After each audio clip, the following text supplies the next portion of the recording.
di antara karakteristik seorang mukmin sejati. Yang kedua,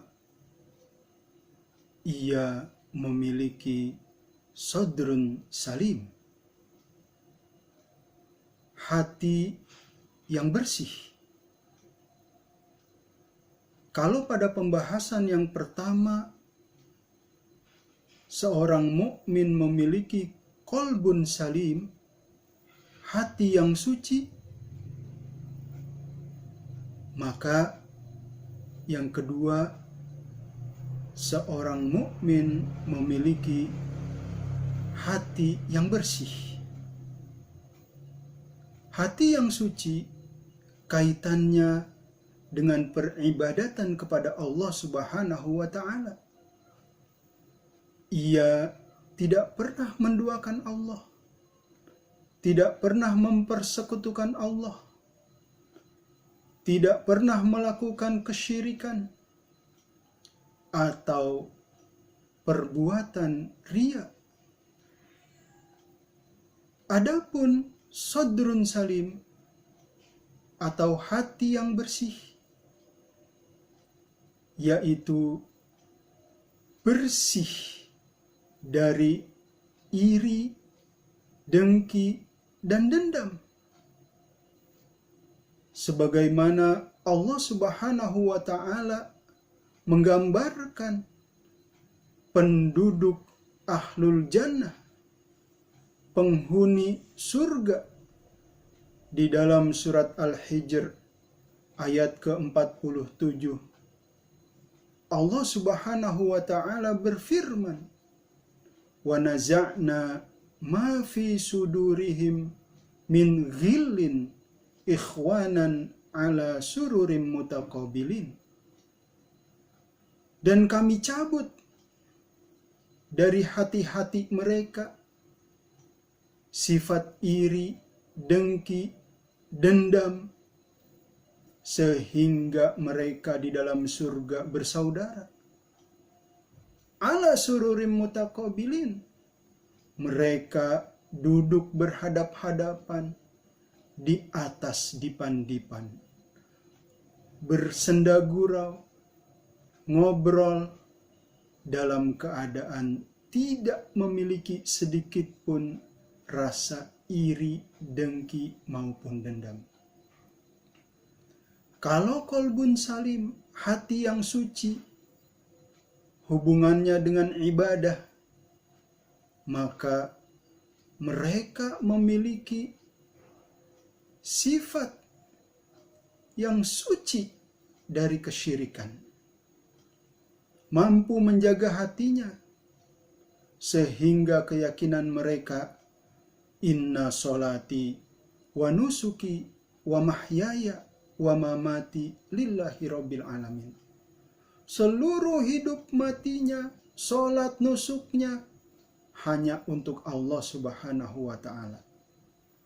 Adapun sodrun salim, hati yang bersih, digambarkan di dalam sebuah hadis di mana pada suatu hari Rasulullah Shallallahu Alaihi Wasallam mengabarkan kepada para sahabat-sahabatnya, akan datang di hadapan kalian, akan muncul di hadapan kalian seorang ahli surga. Maka para sahabat antusias sekali menunggu orang tersebut. Maka muncullah seorang pemuda yang tidak ternama, bukan dari pembesar Quraisy maupun Ansor, bukan dari pembesar Muhajirin maupun Ansor. Pemuda ini pemuda yang tidak dikenal, orang biasa-biasa saja, sehingga para sahabat pun tercengang. Para sahabat takjub. Pada hari kedua, Rasul berkata, mengeluarkan statement yang sama, akan muncul di hadapan kalian seorang ahli surga. Maka yang muncul lagi-lagi adalah pemuda tersebut. Para sahabat heran. Dan pada hari ketiga pun demikian. Rasul mengeluarkan statement yang sama. Akan muncul di hadapan kalian ahli surga. Dan yang muncul lagi-lagi pemuda tersebut. Sehingga Abdullah bin Amr bin Al-As menghampiri pemuda tersebut dan berkata, bolehkah aku bertamu ke rumahmu? Sesungguhnya aku sedang berperkara dengan ayahku. Aku minta izin agar engkau mengizinkan aku menginap di rumahmu selama 3 hari. Maka pemuda tersebut mengizinkan Abdullah bin Amr untuk menginap di rumahnya. Abdullah pun melihat, memantau, mencermati amaliyah dan ibadah dari pemuda tersebut. Akan tetapi 3 hari di mana ia menginap di rumah pemuda tersebut, ia tidak mendapati amalan yang istimewa. Mungkin malamnya tidak didapati qiyam, sholat, dan mungkin siangnya ia tidak mendapati puasa ataupun ibadah-ibadah yang istimewa. Maka pada hari ketiga, Abdullah bin Amr sebelum pamit dari rumah pemuda tersebut, ia berkata, sesungguhnya aku tidak bermasalah dengan ayahku. Akan tetapi Rasul berkata demikian dan demikian. Diceritakan kejadiannya. Maka Abdullah bin Amr berkata, sungguh aku tidak melihat keistimewaan dari ibadah keseharianmu. Apa yang menyebabkan Rasulullah, kira-kira apa yang menyebabkan Rasulullah sampai mengeluarkan statement itu? Pemuda tersebut pun tersenyum. Sungguh aku tidak memiliki amaliyah ibadah yang istimewa. Maka Abdullah pamit. Ketika ia pamit, maka pemuda tersebut pun memanggil, kemarilah, wahai Abdullah, sesungguhnya aku tidak memiliki amal istimewa, akan tetapi hatiku bersih. Aku tidak punya iri terhadap sesama mukmin. Aku tidak memiliki dengki. Aku tidak memiliki dendam terhadap sesama mukmin. Abdullah pun menyadari, sungguh itu adalah penyebab engkau dinyatakan ahli surga. Saudaraku seiman, inilah gambaran penduduk surga.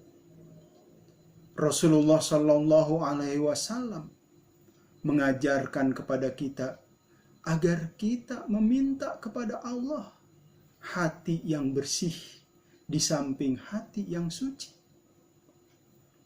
Dalam surat Al-Hasyr ayat 10, Allah Subhanahu wa Ta'ala mengajarkan agar kita mengucapkan doa, Rabbana ighfir lana wa li ikhwanina alladzina sabaquna bil iman wa la taj'al fi qulubina ghillan lil ladzina amanu.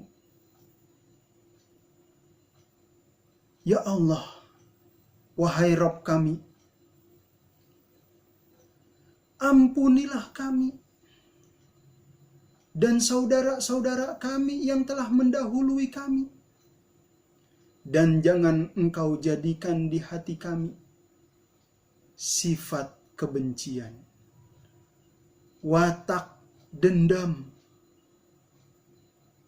karakter iri. Ya Allah, cabut dari hati kami. Itu doa yang ada dalam surat Al-Hasyr ayat ke-10. Oleh karenanya, mari kita perbaiki diri kita. Kita sucikan hati kita. dari noda-noda syirik dan riya. Kita bersihkan hati kita dari penyakit iri, dengki, dan dendam. Sehingga kita menjadi penduduk surga yang akan bertemu dengan saudara-saudara kita kembali. Yang mana digambarkan tadi dalam surat Al-Hijr ayat ke-47. Wa naza'na ma fi sudurihim min ghillin ikhwanan ala sururim mutaqabilin. Saudara-saudaraku seiman, mari kita perkuat persaudaraan kita. Kita bersihkan hati kita sehingga kita menjadi orang-orang yang baik, hubungan dengan Allah, dan orang-orang yang baik bermuamalah dengan sesama. Akhirul kalam, jangan lupa kita lantunkan doa tersebut. Rabbana ighfir lana wa li ikhwanina alladzina sabaquna bil iman wa la taj'al fi qulubina ghillan lil ladzina amanu. Rabbana innaka ra'ufur rahim.